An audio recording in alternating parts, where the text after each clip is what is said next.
রাধে রাধে বন্ধুরা, সকলে কেমন আছো? সবাইকে কৃষ্ণপ্রীতি শুভেচ্ছা দিয়ে আজকে আমি রাগানুগা ভক্তি নিয়ে কথা বলবো। রাগানুগা ভক্তির সবচাইতে উজ্জ্বল দৃষ্টান্ত হচ্ছেন বৃন্দাবনে শ্রীকৃষ্ণের পার্শ্বদেরা। শ্রীকৃষ্ণের প্রতি ব্রজবাসীদের স্বতঃস্ফূর্ত অনুরাগকে বলা হয় রাগানুগা ভক্তি। ভক্তি সম্বন্ধে তাদের শিক্ষা লাভ করতে হয় না, তারা ইতিমধ্যেই সমস্ত শাস্ত্রবিধির চরম সিদ্ধি লাভ করেছেন। যেমন যে সমস্ত গোপবালকেরা কৃষ্ণের সঙ্গে খেলা করছেন, তারা কৃষ্ণের সঙ্গে কিভাবে খেলা করতে হয় তা তাদের যোগাভ্যাসের মাধ্যমে শিখতে হয়নি, কারণ তাদের পূর্বজন্মেই এই সমস্ত বিধিবিধানের পরীক্ষাগুলো উত্তীর্ণ হয়েছেন এবং তার ফলস্বরূপ তারা পরমেশ্বর ভগবান শ্রীকৃষ্ণের প্রতি সখ্যভাব লাভ করেছেন। তাদের এই স্বতঃস্ফূর্ত ভগবৎ প্রেমকে বলা হয় রাগানুগা ভক্তি। রাগানুগা ভক্তির বিশ্লেষণ করে শ্রীল রূপ গোস্বামী বলেছেন, কোনো কিছুর প্রতি স্বতঃস্ফূর্তভাবে আকৃষ্ট হয়ে তার চিন্তায় সম্পূর্ণভাবে মগ্ন হয়ে তার প্রতি প্রগাঢ় প্রেমের আকুলতায় যখন ভগবৎ ভক্তি সাধিত হয় তখন তাকে বলা হয় রাগানুগা ভক্তি। রাগানুগা ভক্তিকেও আবার দুটি ভাগে বিভক্ত করা হয়েছে, তার একটি হচ্ছে কামরূপা এবং অপরটি হচ্ছে সম্বন্ধরূপা। আজকে আমি বন্ধুরা তোমাদেরকে কামরূপা ভক্তি নিয়ে আলোচনা করব। কামরূপা ভক্তি, ভগবানের সেবা করার এই চরম বাসনা কেবল অপ্রাকৃত ব্রজভূমিতেই দেখা যায়, আর তা কেবল গোপিকাদের মাধ্যমেই প্রকাশিত হয়। শ্রীকৃষ্ণের প্রতি ব্রজগোপিকাদের প্রেম এতই উন্নত যে আমাদের বোঝাবার জন্য তা কামভাব বলে বিশ্লেষণ করা হয়েছে।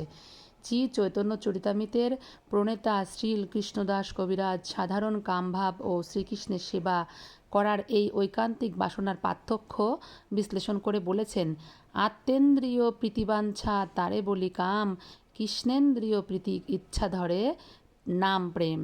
প্রেম নাম জড়জগতে প্রেমিকার ইন্দ্রিয় তৃপ্তি করার জন্য কোনো রকম চেষ্টা প্রেমিক করে না। প্রকৃতপক্ষে জড়জগতে সকলেই তাদের নিজেদের ইন্দ্রিয়ের তৃপ্তি সাধন করার চেষ্টা করে। গোপীরা তিনি ভগবানের ইন্দ্রিয় তৃপ্তি সাধন করা ছাড়া আর কিছুই চাননি, সেই রকম কোনো দৃষ্টান্ত জড়জগতে পাওয়া যায় না। তাই তত্ত্ববিদেরা কখনো কখনো শ্রীকৃষ্ণের প্রতি গোপিকাদের এই দিব্য প্রেমকে কামভাব বলে বর্ণনা করেন, জন্য জড়জাগতিক কামের সঙ্গে তুলনা করেছেন, কিন্তু প্রকৃতপক্ষে আক্ষরিকভাবে তার অর্থ বিশ্লেষণ করা উচিত নয়। এটি কেবল সর্বোত্তম অপ্রাকৃত ভাব উপলব্ধি করার একটি পন্থা মাত্র। উদ্ভব আদি ভগবানের মহান ভক্তরা ভগবানের অতি প্রিয় সখা, আর তারাও গোপিকাদের পদাঙ্ক অনুসরণ করার আকাঙ্ক্ষা করেছেন। সুতরাং শ্রীকৃষ্ণের প্রতি ব্রজ গোপিকাদের প্রেম অবশ্যই জড়জাগতিক কাম না। তা না হলে উদ্ভবের মতো মহাজ্ঞানী মহান ভক্তরা কেন তাদের অনুসরণ করার প্রয়াসী হবেন? আর একটি দৃষ্টান্ত হচ্ছে শ্রীচৈতন্য মহাপ্রভু নিজে। সন্ন্যাস গ্রহণ করার পর তিনি অত্যন্ত দৃঢ়তার সঙ্গে স্ত্রী সঙ্গ বর্জন করেছিলেন, আর তিনি শিক্ষা দিয়ে গেছেন যে ব্রজ গোপিকারা যেভাবে শ্রীকৃষ্ণের আরাধনা করেছেন সেটি হচ্ছে সর্বোত্তম আরাধনা। সুতরাং ব্রজ গোপিকাদের কৃষ্ণ আরাধনা যাকে আপাত দৃষ্টিতে কামভাব বলে মনে হয়, তার মহিমা শ্রী চৈতন্য মহাপ্রভু কীর্তন করে গেছেন। সুতরাং শ্রীকৃষ্ণের প্রতি ব্রজ গোপিকাদের যে আকর্ষণ তাকে আপাত দৃষ্টিতে কাম বলে মনে হলেও তা মোটেই জড়জাগতিক নয়।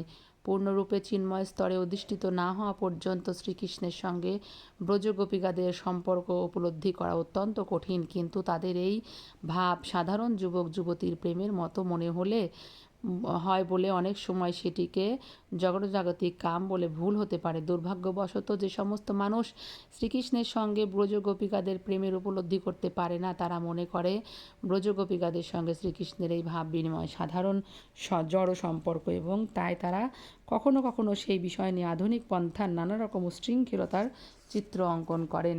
আর একদিক দিয়ে দেখতে গেলে তত্ত্বজ্ঞানী পুরুষেরা শ্রীকৃষ্ণের প্রতি কুব্জার কামভাবকে প্রায় কামভাব বলে বর্ণনা করেছেন।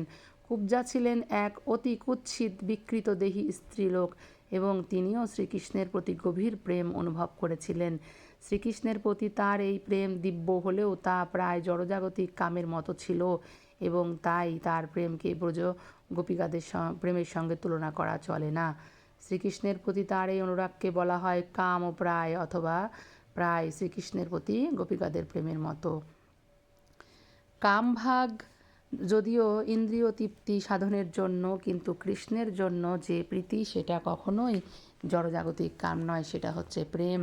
পৃথিবীতে মানুষ যতই বলুক প্রেম প্রেম, কিন্তু প্রেম কখনো পৃথিবীর মানুষের সঙ্গে হয় না, হয় ভগবানের সাথে সম্পর্ক।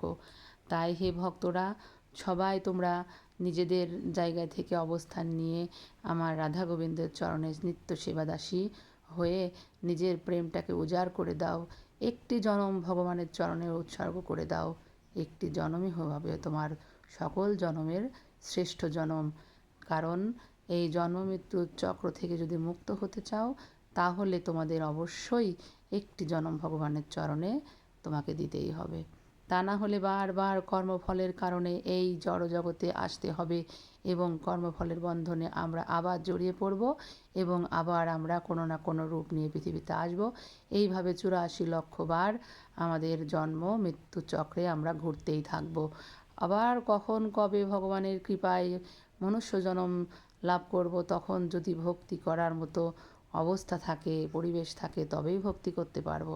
তাই কখন হবে তার ঠিক নাই। এখন যেহেতু মানব শরীর পেয়েছি, এই মানব শরীরকে আমরা ব্যর্থ হতে দেব না। বন্ধুরা, তবে তোমরা হে কৃষ্ণের ভক্তরা, রাধারানীর ভক্তরা, তোমরা রাধা কৃষ্ণের কৃপা নিয়ে রাধাকৃষ্ণের সেবা করে রাধাকৃষ্ণের প্রেম লাভ করো। রাধাকৃষ্ণকে তোমার প্রেম নিবেদন করো, রাধাকৃষ্ণকে সন্তুষ্ট করো। রাধে রাধে। সমস্ত ভক্তির সেরা ভক্তি রাগানুগা ভক্তি, রাগানুগা ভক্তির সেরা ভক্তি কামরূপা ভক্তি। তাই আমরা ভগবানকে আমাদের নিজের মনের নিংড়ানো প্রেম নিবেদন করে ভগবানকে সন্তুষ্ট করার চেষ্টা করব। রাধে রাধে, জয় রাধে। যদি আমার এই আলোচনাটি ভালো লেগে থাকে, তাহলে অবশ্যই একটি ভালোবাসার সঙ্গে কমেন্ট করবে, লাইক করো। আর যদি মনে হয় আমার এই চ্যানেলটিকে সাবস্ক্রাইব করা যাবে, তাহলে সাবস্ক্রাইব করে দিও। তাহলে অবশ্যই ভক্তিমূলক কোনো পোস্ট আমি করলে তোমাদের সঙ্গে সঙ্গে পেয়ে যাবে তোমরা। রাধে রাধে। ভালো থেকো, নিজের দিকে খেয়াল রেখো এবং রাধাকৃষ্ণ সেবায় নিজেকে ব্রতী করো।